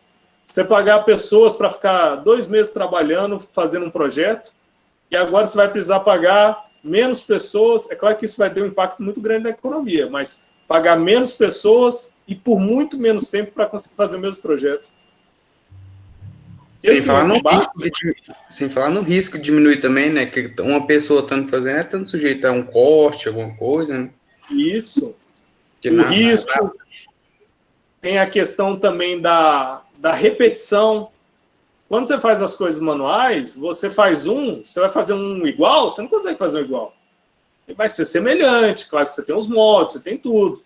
Mas dessa forma você consegue uma repetibilidade muito grande. Todo projeto vai ser igual. E outra coisa, esse barco tá ruim, ó, isso aqui ficou ruim. Sabe o que o cara faz para mudar um projeto desse? Ele vai no mesmo computador que eu uso aqui para modelar e muda o que ele tem que mudar no projeto e coloca para rodar de novo. 3 dias depois ele vai ter um barco novo, em outro modelo, com outras características, para testar outras coisas. Agora, imagine como você consegue evoluir. Até aguentou o champanhe lá, que a mulher quase se machucou ali, a mulher quase cortou ali, quebrando o champanhe. Mas imagina a evolução que você tem na criação de máquinas, de equipamentos, de tudo, para uma velocidade muito grande. O próximo slide que eu vou mostrar é uma parte muito legal. Alguém tem alguma dúvida? Uma pergunta aqui. Tá me escutando? Tô. Como vai diminuir muito a mão de obra, qual que é a sua visão, assim, para, por exemplo, continuar no mercado? Para continuar no mercado. Eu acho que foi isso que eu entendi, tá certo? Vou escrever no chat. Não, eu acho que eu entendi. Assim, a tendência da gente que automatizar as coisas e fazer a robotização, a tendência é ser diminuir os empregos de pessoas mesmo, né? Ou então, assim, um negócio que era feito por 10 operários, às vezes vai precisar de um operário qualificado para operar a máquina lá, que vai fazer todo o trabalho que era feito antes. Cara, é inevitável isso. Essa evolução, ela vai ocorrer naturalmente, não tem como. Eu vi uma palestra do Senai, há uns 2 anos atrás, que eles falavam, era um negócio absurdo, assim, que em 10 anos, 12 anos, eles estavam projetando que mais de 50% das profissões que existem hoje não vão existir mais, já vão ter sido trocadas por máquinas. Isso é um ponto da moeda. Qual é a outra face? É que novas profissões surgirão. Então, o que eu falaria para a gente que quer se manter no mercado, quer que é tatuante, não quer ficar obsoleto, não quer ficar arcaico para o mercado que está se renovando, cara, pode parecer meio, todo mundo fala isso, mas, bicho, a faculdade é só o primeiro passo. Cara, você não pode parar de estudar, você não pode parar de renovar, não necessariamente você tem que fazer outros cursos, mas você tem que estar por dentro do que está acontecendo no mundo. Porque o que acontece lá fora, ele vai vir para o Brasil mais cedo ou mais tarde, então a gente tem que se qualificar. Por exemplo, torneiro mecânico, que era uma profissão que há 20 anos ganhava muito bem, conseguia fazer tudo, hoje em dia está sendo quase toda substituída nos grandes centros por operador de CNC, que era um negócio que não tinha há 20 anos atrás. E eu conheço muitos mesmo, assim, mais de 10 torneiros mecânicos que fizeram um curso de CNC e hoje são operadores de CNC, quase não toca mais no torno. O trabalho ficou mais fácil, é claro que a responsabilidade ficou muito maior, porque antes quebrava uma peça no torno, quebrava um torno, ele gastava 80 mil lá para comprar um torno novo, para arrumar. Hoje em dia a CNC, dependendo da central de usinagem que você tiver, ela vai para lá de 1 milhão. Então a responsabilidade aumenta, o conhecimento exigido é maior, e eu acho que a única dica que eu poderia dar para a gente, principalmente engenharia, que é um negócio que, cara, não vai parar. Só que hoje, com a internet, a gente tem acesso a tudo isso, a essas ondas que estão acontecendo no mundo de novidades, de inovações tecnológicas. Hoje ficou muito fácil o acesso a isso. E, cara, você fazer engenharia, ele não vai te colocar com todo o conhecimento do mundo, mas ele vai te ensinar a aprender. Então, o curso de engenharia, às vezes, faz muito isso com a gente. Eu me questionei muito, porque eu tinha que fazer cálculo 3. E depois, quando eu fui estudar mecânica dos fluidos, eu entendi que eu tive que estudar dobrado, porque eu estudei mal para o cálculo 3, depois tive que estudar de novo para a mecânica dos fluidos. Mas hoje eu me questiono por que eu estudei mecânica dos fluidos 2, que é um negócio que eu acho que tinha de ser do mestrado. Mas hoje eu concluo que todas essas matérias difíceis que eu passei me ensinaram a estudar. Então, assim, aprender coisa nova, aprender coisa abstrata mesmo. Cálculo 3, eu não gosto de cálculo 3, mas eu fiz bem, passei. Mas, cara, ele te ensina a pensar um pouco além, a pensar fora do material, do que você consegue tocar. E isso facilita muito a gente aprender. Então, assim, acabou a faculdade, durante a faculdade, se manter em contato com o mercado, tentar ficar vendo o que está vindo de novidade. Ah, tá vindo isso aqui de novidade. Pô, vou ler um pouco a respeito. Ó, tem um curso disso aqui para eu fazer, acho que eu vou fazer. Então, assim, é não parar. Estudo é um negócio que a gente tem que aprender a gostar. Vai estudando, vai pegando gosto para aquilo. Eu demorei 7 anos para concluir meu curso. Eu fiquei 1 ano e meio no Canadá, eu tive 2 perdas durante a faculdade, que eu tive que trancar durante 6 meses, 2 vezes. Aí acabou a faculdade, falei, nossa, 7 anos para concluir esse curso. Aí eu emendei no mestrado. Eu falei, vou continuar. Fui para o mestrado, porque essa área de impressão 3D eu vi que estava em ascensão. Eu falei, cara, eu acho que vou continuar focado nisso aqui. E isso me possibilitou ir para a empresa de motores, me possibilitou diversas coisas. Então, assim, as profissões que tem hoje provavelmente vão ser substituídas. Só que novas profissões vão surgir. E o mercado vai estar para quem quiser aprender essas novas profissões. Não vai ter jeito, não vai adiantar o cara usar a máquina de escrever e ficar xingando quem usa computador. Não adianta, as tecnologias que vêm para facilitar, elas vão dominar o mercado. E aí cabe a gente, como engenheiro, estar por dentro do que está acontecendo. Mas eu não sei se eu respondi a pergunta, se foi muito longo, mas é isso aí que eu acho. Ô, João Vitor, igual você questionou, apontou aí sobre as casas feitas de concreto em outros países que têm uma quantidade de frio maior. E aqui no Brasil tem mais variáveis. Mas se fosse pensar pelo lado da construção de casas, utilizando vamos dizer assim, uma matéria que eu vejo hoje muito dispensável, o plástico que você vê que hoje no Brasil é montado em lixões. Se você conseguisse fazer casas com esse tipo de plástico, vamos fazer assim, formando um polímero, você também conseguiria atender essas pessoas com casas não tão, vamos dizer assim, rápidas, mas ecologicamente corretas. Eu vejo desse ponto. Sim, eu concordo plenamente. Você não viu o barco sendo feito de plástico? A casa também. aquele estágio que eu fiz de 3 meses depois lá no Canadá foi justamente fazendo ensaio de interação de concreto com plástico em parede. Então, o que eu fazia? Eu fiz uns corpos de ensaio de plástico mesmo, com diversos formatos, no qual eu colocava concreto dentro. Eu fazia o concreto, colocava, tinha um processo lá para fazer, e eu ia para uma máquina de 3 pontos, compressão de 3 pontos, e eu via a flexão, quanto ele aguentava a flexão, para saber se eu conseguia fazer alguma tecnologia mista entre plástico e concreto, em que eu utilizaria a impressora para fazer toda a estrutura de plástico da casa, e aí viria com o concreto e só preencheria aquele espaço ali para dar resistência para a casa. E o modelo de concreto injetado que você fala, então. Isso. E aí daria para você usar, nessa ideia de ecologicamente correto, cara, PET. Hoje a gente usa na impressão 3D, um dos materiais que eu mais gosto de trabalhar chama PETG, que é o PET da garrafa PET mesmo com algum negócio, que deixa ele um pouco mais maleável. Mas, cara, você pegar garrafas PET, conseguir passar por um processo no qual você consiga derreter a garrafa, limpar as impurezas e adicionar algum aditivo ali só para facilitar, você conseguiria converter isso em fios grossos, com uma impressora adequada, fazer casa de garrafa PET. Nada impede que você faça isso.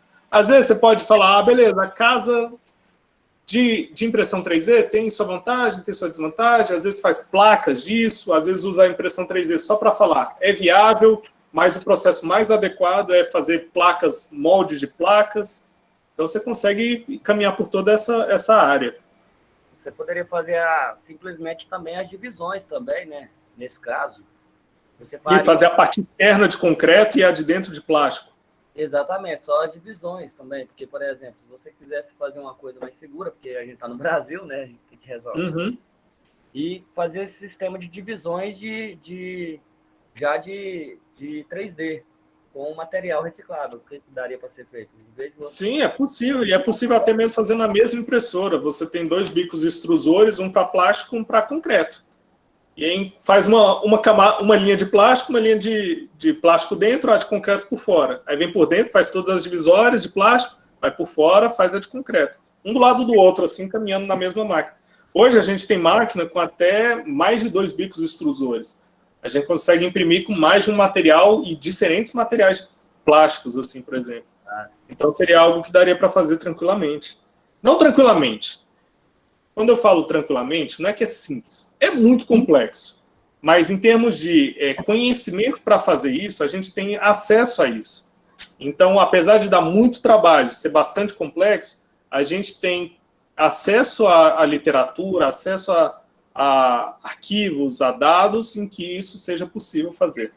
Hoje, se você for ver o sistema de construção, aqui na região de Patos mesmo, temos os 2 condomínios, o Moradas e o Terra Nova.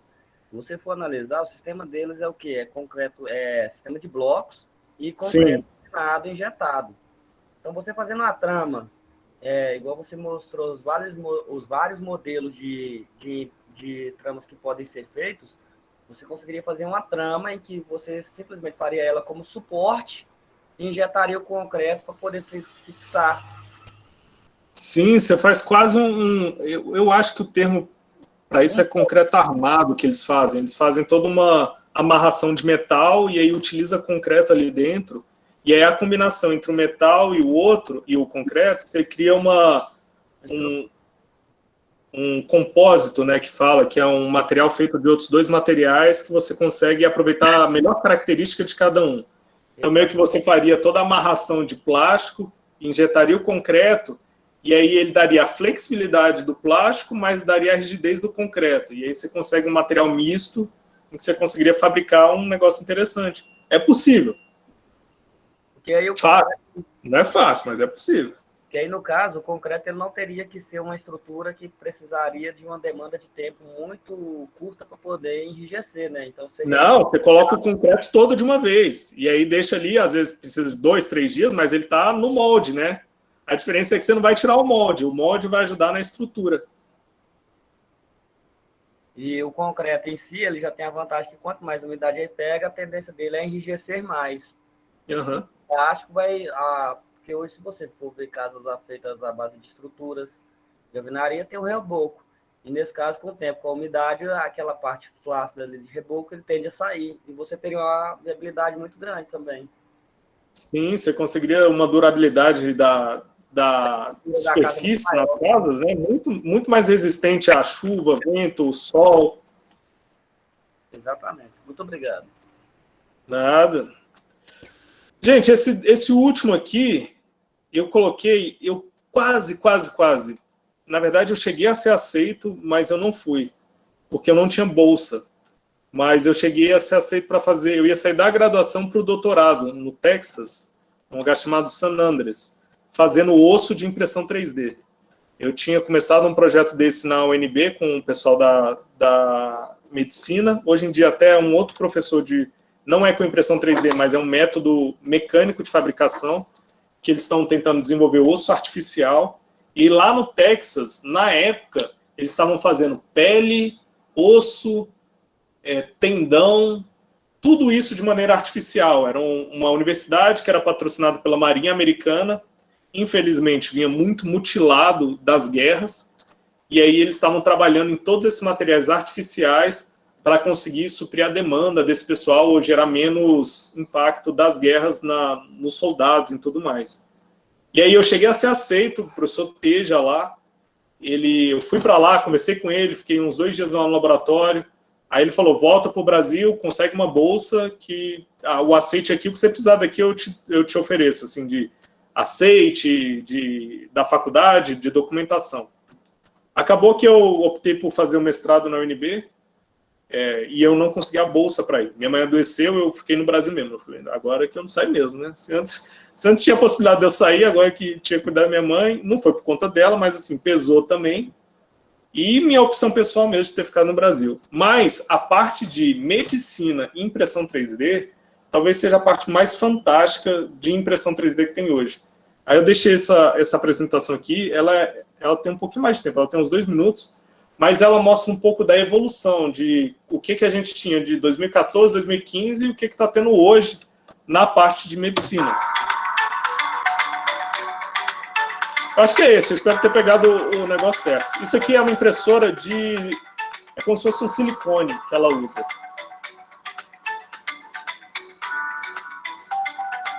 Então, ele está falando, o objetivo é fazer órgãos artificiais.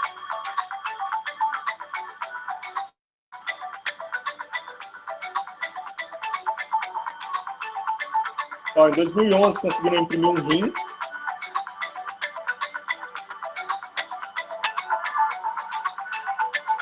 Que conseguiu durar muito tempo, né?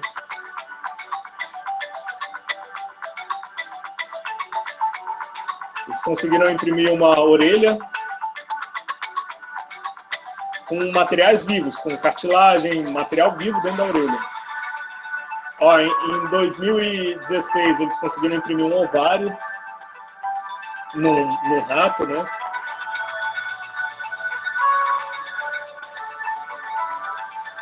Ó, em 2018, eu vou dar até uma pausa aqui, ó. Em 2018, eu vou voltar aqui. Eles fizeram uma córnea com uma impressora 3D. Cara, essa parte da córnea, eu li na época quando lançaram esse artigo. Isso teria a capacidade de zerar a fila de transplante de córnea no Brasil. Porque você não depender mais de transplante e consegue fabricar a córnea para implante. Oi? Ô, João, não está aparecendo na apresentação. Não acredito. Na parte mais legal... João Vitor, é porque ficou pequeno a tela aí, para mim também ficou menor. Eu vou sair e vou entrar de novo, peraí. Deixa eu mudar aqui a tela. Vocês estão se vendo agora? Sim, estamos. Vou voltar para a apresentação, então. E aí? Então, é porque a tela está ficando pequena, sabe? Para de apresentar e volta a apresentar de novo para ver se resolve. Tá. É só clicar na tela pequena. Para mim, abriu grande aqui, tá? É só clicar na tela pequena, ela abre a tela. O problema não é a apresentação, não. Clica de novo na tela aí que vai maximizar. E aí, deu certo? Deu certo aí, Adriano?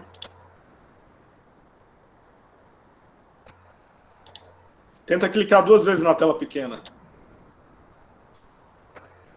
Eu tô vendo uns cliques aí. O meu não voltou, não. Mas pode continuar, tá dando pra ver. Não, pode continuar.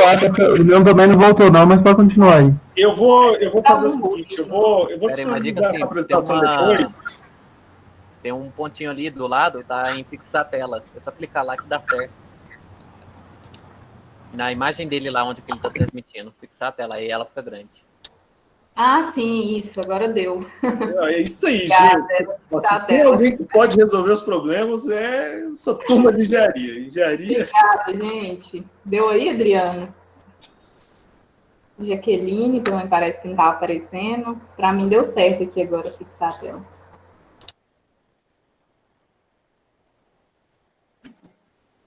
Beleza? Posso ir?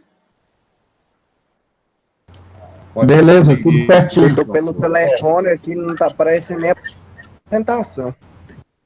Vixe, Maria, então você não viu nada? Tô vendo só você falando. Ah, então depois você pega a apresentação aí. É só clicar no nome dele, porque vai ter 2 nomes dele, pessoal. Vai ter João Vitor Borges e João Vitor Borges da apresentação. Aí tem tipo um alfinete que você coloca para fixar na tela.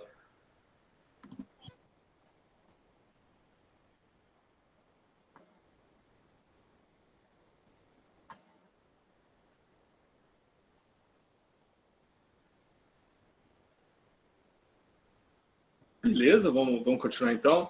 Ô, gente, desculpa aí quem não estava vendo, eu não tinha nem noção, mas é o que eu falei, a apresentação vai estar disponível, aí vocês acompanhem depois, então. E vai ter meu contato também, o professor Diego, que falou comigo, a Mariane tem meu contato também. Então, qualquer coisa que vocês precisarem, vocês falam. Vou continuar apresentando aqui, e aí, qualquer dúvida, a gente pausa de novo, não tem problema não. Eu vou voltar aqui só para a parte que é a parte que eu fiquei muito empolgado, que depois eu vai. Aqui. O que aconteceu? Não essa parte ainda. Os caras conseguiram fazer córneas artificiais com tecido humano. E isso pode ser implantável em pessoas. Isso significaria que muita gente hoje que perde a visão por não ter uma córnea no mercado compatível com ele, muito provável, eu não cheguei a ler tudo sobre isso, mas muito provável que você consiga, com o próprio tecido do cara, fazer multiplicar isso in vitro e fazer uma córnea artificial com as próprias células da pessoa. E aí você não tem rejeição, não tem nada, e na teoria você conseguiria zerar a fila do SUS de transplante de córnea. Salvaria a visão de muita gente isso aqui. Que essa parte aí agora, que os caras conseguiram fazer uma córnea artificial. Isso foi fantástico. E essa parte também é muito boa. Essa aí foi do ano passado, ano retrasado. Os caras conseguiram fazer um coração de impressão 3D.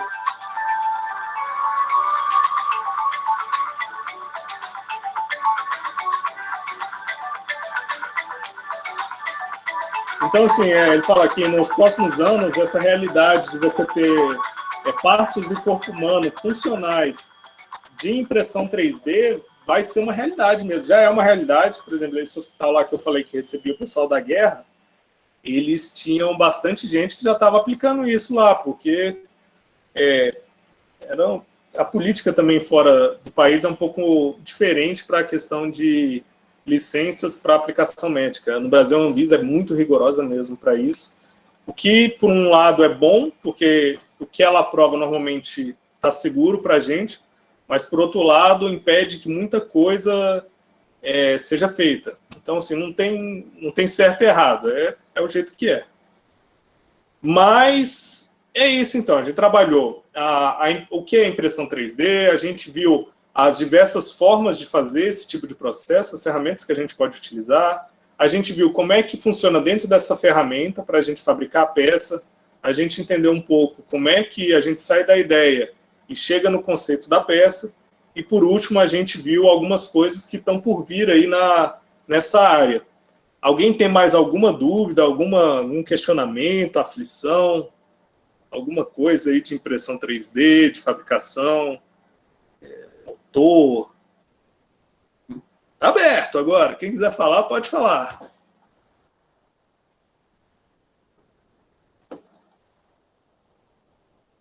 Essa parte de criação de órgãos humanos e tal, tá mais no começo agora, né?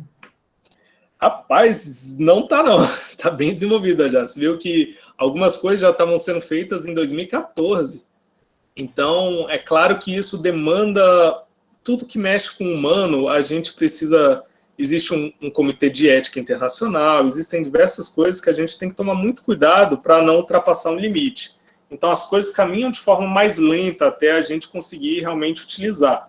Mas, em termos de desenvolvimento de tecnologia para aquilo, talvez a gente não esteja tão longe, não. Em termos de aplicação real no cotidiano nosso, ainda está um pouco longe. E quando eu falo longe, assim, é 10 anos, 15 anos, é esse tempo de longe que eu estou falando. Algumas coisas, por exemplo, essa da córnea, talvez até antes a gente já consiga utilizar isso. Essa córnea artificial para utilização no ser humano. E essas coisas elas são possíveis com impressão 3D, porque nos outros métodos, às vezes é difícil a gente conseguir inserir células vivas. E com essas impressoras que mostrou no vídeo aqui, você consegue inserir células vivas ainda dentro da impressão, e aquilo já é um tecido vivo, não é nada inorgânico que depois vai virar um tecido. Não, já é o tecido pronto. Em questão de ossos humanos, eu estava vendo uma matéria que falava sobre a implementação de novos materiais mais compatíveis e tudo mais. E isso, hoje com osso, essa parte eu estudei mais porque eu tentei implementar isso lá na própria UNB. Hoje existe um material chamado hidroxopatita. Hidroxopatita é um material que é encontrado no osso, é encontrado no dente, e ele é encontrado em algumas conchas do mar. Esse material é um pó, você consegue fazer ele em pó, em cristais, e ele tem uma resistência ferrada, assim, ó, muito boa mesmo. E aí, qual é a ideia? É você pegar, da mesma forma que a gente falou lá atrás, de usar metal dentro de um filamento plástico, é você pegar um plástico que seja biocompatível, que seu corpo não rejeite, e colocar dentro desse plástico esse material muito duro. O que isso vai fazer? Vai fazer com que a gente consiga produzir um plástico com esse pó de osso, e isso faria com que a gente fizesse um osso artificial. Só que a gente consegue ir além disso ainda, que a gente consegue colocar medicamento durante a fabricação. Então, enquanto está fazendo, a gente consegue inserir alguns tipos de medicamento, por exemplo, que você cria uma plaquinha de osso, em que você coloca numa pessoa que tem osteoporose, que começa a criar muito poro. Você pega, coloca essa plaquinha num buraco que criou no osso. Além de fixar esse buraco, você consegue dosar essa plaquinha com alguns medicamentos que estimulam a criação de cálcio ao redor também. E você resolve não só o problema pontual, como de toda uma região. A questão do osso, o mais difícil, às vezes, vai ser você conseguir fazer a parte sólida mesmo, o osso em si, porque às vezes precisa ser muito, muito, muito pequeno esses buracos dentro do osso, e com uma impressão 3D, às vezes você não consegue fazer isso de maneira muito adequada.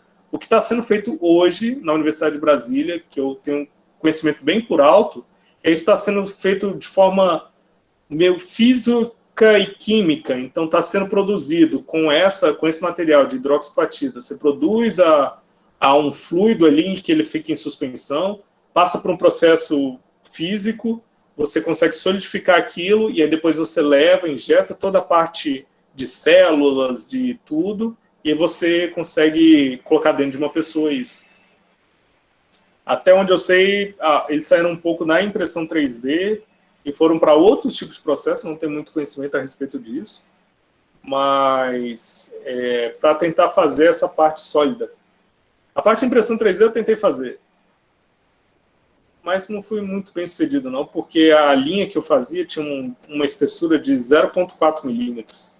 E era muito grosso para as dimensões do osso que eu precisava.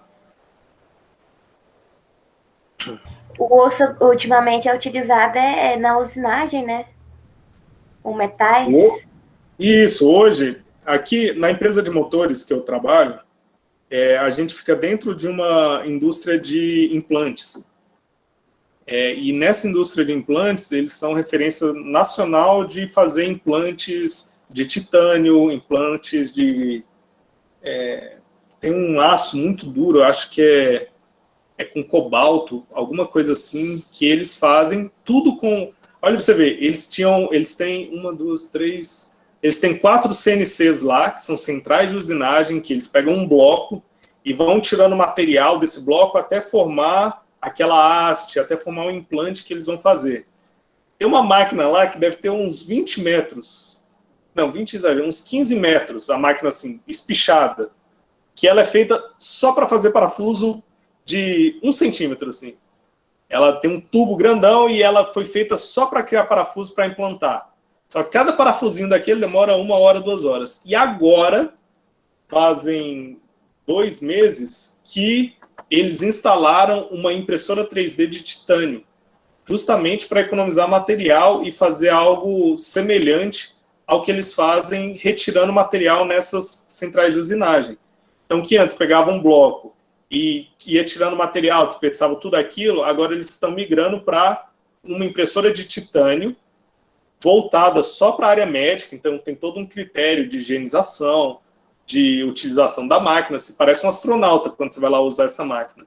Mas ela consegue fabricar toda essa parte de implante com uma impressora de titânio do tipo SLS, aquela de que você tem uma camada de pó, vem o laser e sinteriza aquilo. E fica muito legal. Se eu tivesse ido lá, eu podia ter tirado... Não, não podia não, porque tem muita coisa que não pode tirar foto. Na verdade, você não pode nem celular lá. Eu não podia ter tirado uma foto, mas eu teria mais claro ainda em que etapa eles estão hoje. Mas é utilizado nessa parte de implante, sim, a impressão 3D em si.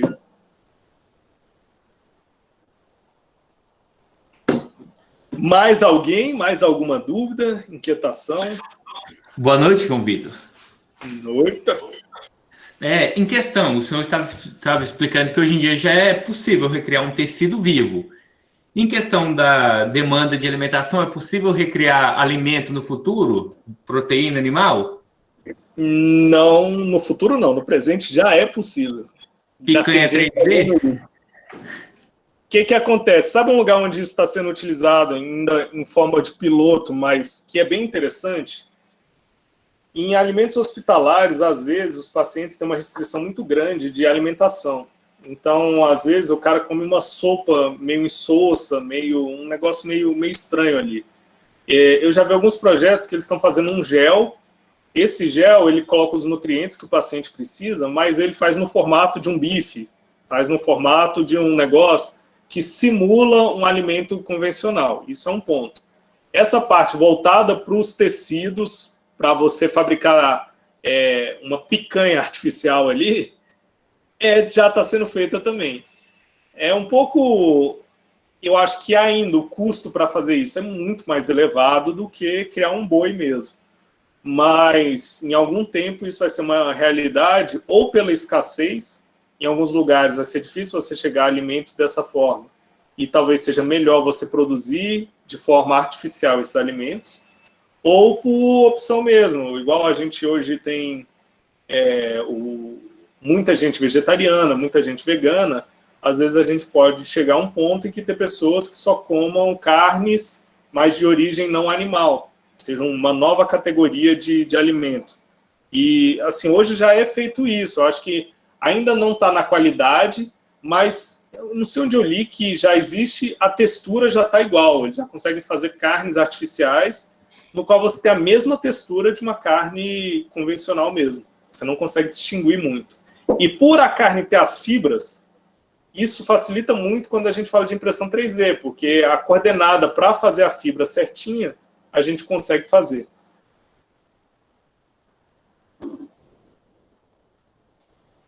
Eu não sei se a gente vai conseguir colocar gordura igual um cupim tem, mas uma carne mais magra eu acho que é mais fácil fazer.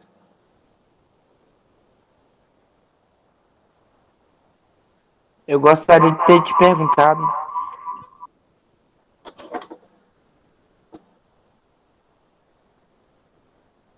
Pode falar. Começou a falar, começou a dar eco.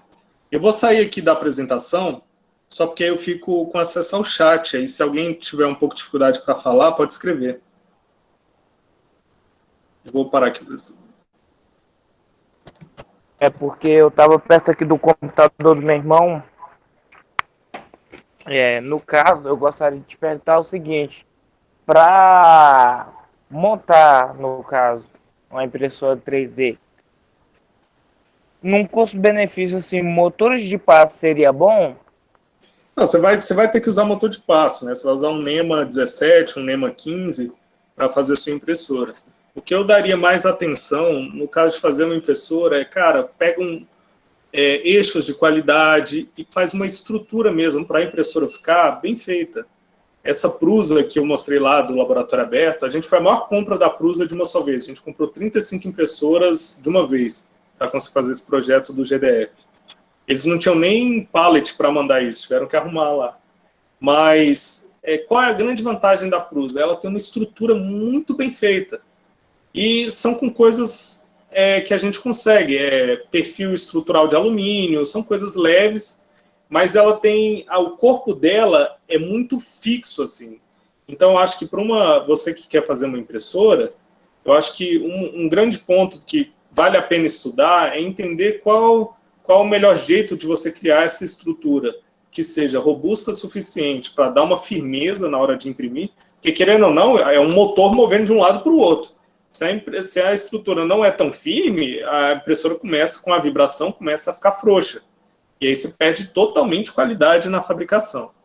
Agora, quando você faz uma estrutura um pouco mais forte, mais robusta, você trabalha com motores NEMA de qualidade, o eixo Z que você vai precisar também é importante que ele tenha uma qualidade de passo boa. Você pega uma rosca muito fina, vai ficar ruim esse eixo. Mas a parte de sensor hoje está bem tranquila, você fazer toda a parte de sensoriamento da impressora, a parte elétrica de controle é mais padrão.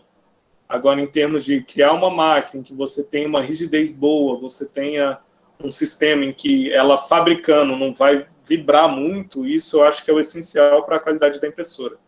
Eu estava pensando mais em utilizar motores de passo de impressora e os eixos de impressora mesmo.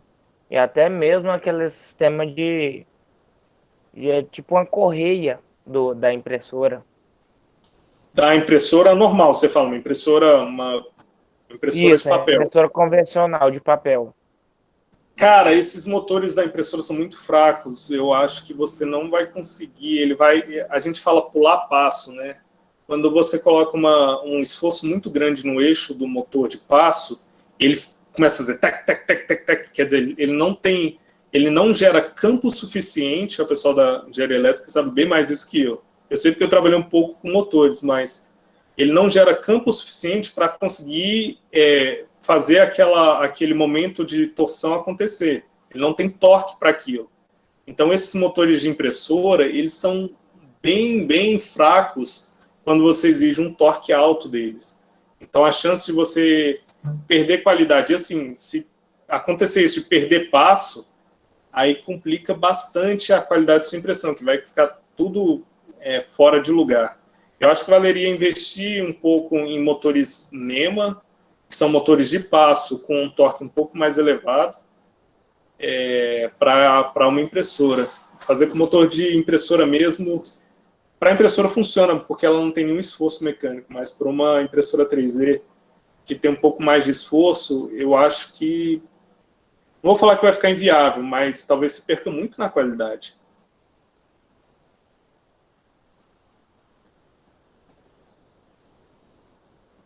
Mas fora isso, o resto da estrutura aí pode fazer com coisas do cotidiano mesmo. O sistema de correias funciona bem, mas para girar as correias você vai precisar de um motor bom. Então você pode fazer eixo só no eixo Z. X e Y, tudo com correia. Mas você vai precisar de uma correia boa. Depois procura uma impressora chamada, essa que a gente tem no laboratório, Prusa, P-R-U-S-A. Ela é uma impressora bem... Olhando ela assim, ela é bem simples. Eu acho que o projeto dela é quase todo aberto.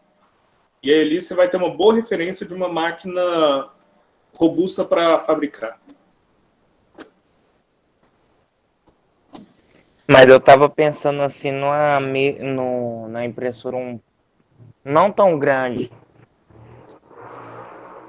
A questão é essa também. Eu acho que o motorzinho de impressora seria muito bom, porque eu não tô pensando em fazer uma estrutura tão grande. Não, vale a pena tentar. Isso que eu falo, tenta. Não funcionou, aí você troca o motor. Mas começa pelo que você já tem, então. Então, se você tem acesso a esses motores, isso é mais fácil de conseguir também. Vai, pega esses motores, tenta fazer essa parte. O que eu vou te falar, então, não reinventa... Existe um termo uma expressão que é não reinventa a roda. Antes de começar um projeto desse, verifica se alguém já fez.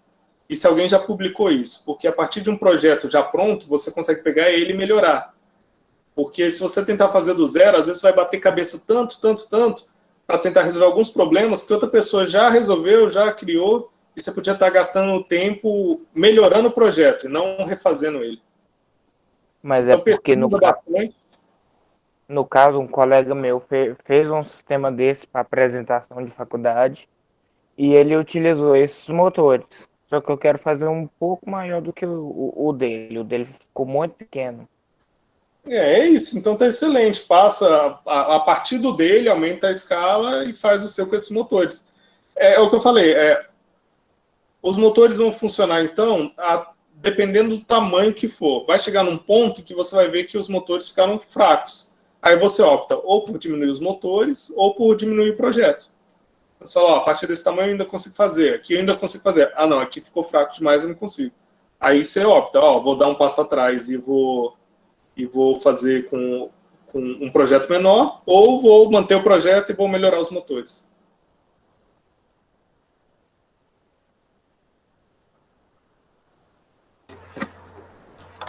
John, tem mais alguma pergunta? No momento, não. Tá bom? A gente vai finalizar, então. Tem alguém que quer fazer mais alguma pergunta, gente?